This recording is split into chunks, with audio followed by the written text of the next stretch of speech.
Bapak, Ibu, dan saudara-saudari yang terkasih, sekali lagi selamat pagi semua. Ya, hari ini, hari Minggu ini kita memperingati Hari Raya Kabars, Hari Raya Tritunggal Maha Kudus. Apa artinya Tritunggal Maha Kudus? Ya, seperti kita tahu, Tritunggal Maha Kudus mengingatkan kita akan tiga pribadi Allah, ya. Allah Bapa, Allah Putra, dan Allah Roh Kudus, ya. Tentu kita sering mendengar atau mungkin ada banyak saudara kita ya yang bertanya, mereka yang belum mengenal iman kita banyak bertanya kepada kita, mengapa sih orang Katolik itu punya Tuhannya tiga? Mengapa kita menyembah Tuhan yang tiga? Pernah ditanya seperti itu? Ya, pasti pernah ya. Apa yang menjadi jawaban Anda? Apa jawabannya? Kalau ditanya mengapa kita orang Katolik punya Tuhannya tiga? Ya, jawaban sederhananya tentu bukan Tuhannya yang tiga, kita punya satu Tuhan tetapi dalam tiga pribadi. Sekali lagi, satu Tuhan dalam tiga pribadi, yaitu pribadi Bapa, Putra, dan Roh Kudus. Ya, untuk menjelaskan ini memang tidak mudah ya. Dulu waktu saya masih kuliah teologi, ini butuh waktu setidaknya satu semester ya untuk mempelajari Allah Tritunggal Maha Kudus. Tapi saya rasa umat di RM ini sudah pinter-pinter ya, sudah mengerti tentang Tritunggal Maha Kudus. Betul Bapak Ibu? Kok nggak ada suaranya? Betul? Iya, betul. Apalagi yang kelompok kur ya sudah pinter-pinter nih. Iya, jadi secara singkat ya untuk ya ini hanya ingin mengingatkan kita semua tentang konsep Tritunggal Maha Kudus. Jadi tadi dalam bacaan pertama dari kitab Amsal kita diingatkan tentang sosok Allah Bapa. Allah Bapa adalah Allah yang menciptakan. Dia adalah permulaan yang menciptakan segala dunia beserta isinya, termasuk kita umat manusia. Allah begitu mencintai manusia hingga ia menciptakan manusia untuk menjadikan kita sebagai rekan sekerja Allah untuk mewartakan kerajaan Allah di dunia. Namun sayangnya manusia pertama Adam dan Hawa jatuh dalam dosa dan harus terusir dari Taman Firdaus. Tetapi seperti dikatakan dalam Yohanes 3 ayat 16, apa bunyinya? Karena begitu besar kasih Allah kepada dunia, sehingga ia mengaruniakan putranya yang tunggal, supaya kita yang percaya tidak binasa. Siapa itu putranya? Yaitu Tuhan Yesus. Jadi Tuhan Yesus datang ke dunia, dan ia taat kepada Bapanya, dan ia juga sangat mencintai kita manusia yang berdosa, hingga ia rela menderita, wafat, dan disalib. Jadi Allah Bapa yang menciptakan dan Allah Putra yang menyelamatkan kita. Lalu dalam bacaan hal ini juga seperti dikatakan dalam bacaan kedua ya dari surat Rasul Paulus kepada jemaat di Roma, Tuhan Yesus menyelamatkan kita. Oleh karena Tuhan Yesus kita semua diselamatkan. Dan tadi dalam bacaan Injil yang juga baru saja kita dengarkan, kita diingatkan akan satu pribadi yaitu Roh Kudus. Yesus sebagai Allah dan manusia ketika ia wafat, tubuhnya diangkat ke surga, tapi ia mengirimkan rohnya, yaitu jiwanya yang kita sebut atau kita kenal dengan Roh Kudus. Roh Kudus inilah yang tadi dikatakan dalam baca Injil sebagai roh kebenaran. Jadi roh kebenaran atau Roh Kudus itulah adalah roh Tuhan sendiri. Roh Bapa dan roh Yesus yang hadir dalam hidup kita, yang menemani hidup kita. Pertanyaannya, sudah adakah Roh Kudus dalam hidup kita? Sudah. Ketika kita dibaptis, Romo bilang apa? Aku membaptis engkau dalam nama Bapa, Putra, dan Roh Kudus. Jadi kita semua sudah menerima Roh Kudus. Dan mengapa ada Bapa dan Putra dan Roh Kudus? Hubungan ini adalah hubungan cinta kasih. Persatuan mereka antara Bapa dan Putra dan Roh Kudus merupakan persatuan mesra di antara mereka bertiga. Mereka ada karena ia ingin mencintai kita dari awal hingga sekarang dan sampai selama-lamanya. Itulah sebabnya Allah kita dikatakan Allah Alfa dan Omega. Ia awal dan akhir. Dia mencintai kita dari awal hingga kini dan selamanya. Jadi Allah Bapa, Allah Tritunggal Maha Kudus itu eksis karena cinta, karena cintanya kepada manusia. Dan untuk membantu kita ya, untuk semakin mengerti tentang konsep Tritunggal Maha Kudus, bagaimana Allah mencintai manusia, saya ada sebuah ilustrasi singkat yang diambil dari kisah nyata ya. Jadi ini tentang cerita seorang Romo dan seorang ibu atau seorang istri. Jadi suatu hari ada seorang ibu, ada seorang istri ya, yang mengaku dosa kepada seorang Romo.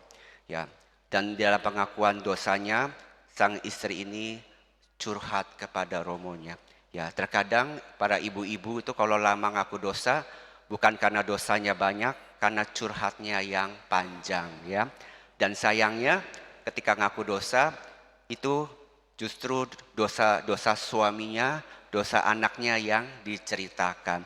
Romo suami saya begini, Romo suami saya begitu, anak saya begitu. Jika demikian, dosanya siapa yang diampuni? Iya, dosanya suami, dosanya anak yang diampuni. Karena akhirnya dia lupa menyebutkan dosanya sendiri karena sibuk membacakan dosa orang lain. Iya, ya itu ilustrasi. Jadi ceritanya begini, jadi si istri ini berkata kepada Romonya, Romo saya ini sedang bertengkar dengan suami saya. Saya ribut dan rasanya ingin berpisah dengan suami saya. Lalu Romo itu terkejut dan bertanya, mengapa mau berpisah dengan suaminya? Lalu si ibunya itu bilang, Romo suami saya ini terlalu mencintai ibunya. Sedikit-sedikit ibunya, sedikit-sedikit ibunya. Suami saya itu sayang sekali sama ibunya, sampai kadang saya ini merasa cemburu dan dinomorduakan. Terus akhirnya karena kesal, saya ini bilang kepada suami saya, ya sudah pilih mamamu atau aku. Lalu si Romonya itu bertanya, terus suami kamu pilih apa? Pilih siapa? Tapi Romo suami saya cuma diem aja. Terus akhirnya dengan tersenyum, puji Tuhan suami kamu diem ya. Coba apa yang terjadi jika suami kamu akhirnya milih ibunya. Kamu pasti ditinggal dan nangis, rasain loh ya. Iya. Terus si ibu itu bilang, kok begitu Romo? Iya, karena kamu yang salah. Karena kamu menyamakan cinta seorang anak kepada ibu, itu sama seperti cinta kepada anak kepada istrinya. Tentu beda. Cinta anak kepada istri tidak bisa disamakan dengan cinta anak kepada orang tua. Kamu menyamakan dan hingga akhirnya kamu cemburu. Ya, syukur kalau suami kamu tuh sayang kepada orang tua, kepada ibunya. Biasanya kalau seorang suami sayang kepada orang tuanya, terutama kepada ibunya, biasanya pasti sayang kepada istrinya. Betul bapak-bapak? Betul? Iya, bapak-bapaknya dia mungkin takut sama istri yang di sebelahnya ya. Iya, ya biasanya begitu suami yang sayang kepada istri pasti sayang juga kepada orang tuanya.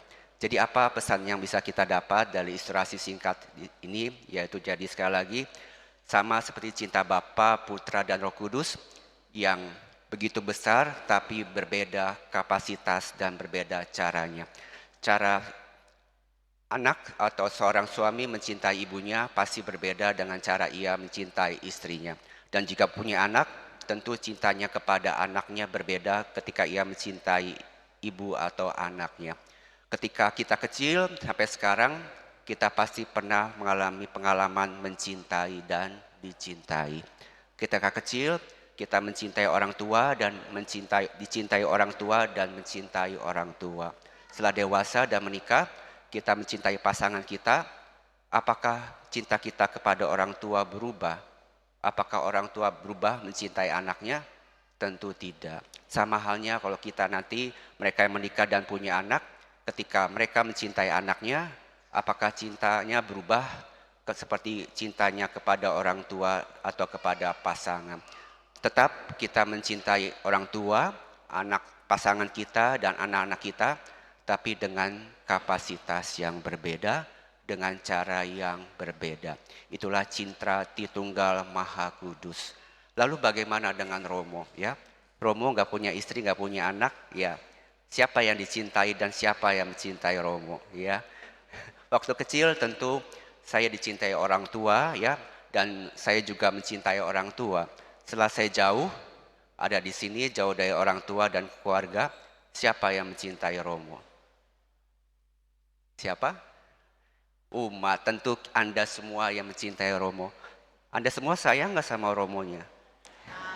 Iya, ya, umat-umat di Redemptor Mundi ini baik ya, semua sayang kepada Romonya ya.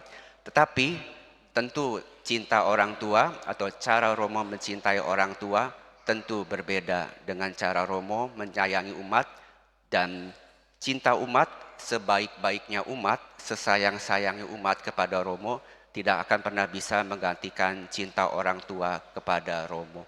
Jadi cinta orang tua kepada Romo tentu berbeda seperti cinta umat kepada Romo. Jadi dua hal yang berbeda. Jadi sebaik-baiknya umat, sebaik-baiknya Romo tidak akan pernah bisa menggantikan cinta orang tua. Orang tuanya Romo ya, orang tua yang sudah melahirkan dan membesarkan para Romo. Jadi Bapak Ibu dan para saudara-saudari sekalian, semoga melalui perayaan Tritunggal Maha Kudus ini kita kembali diingatkan bahwa kita hidup untuk dalam persatuan.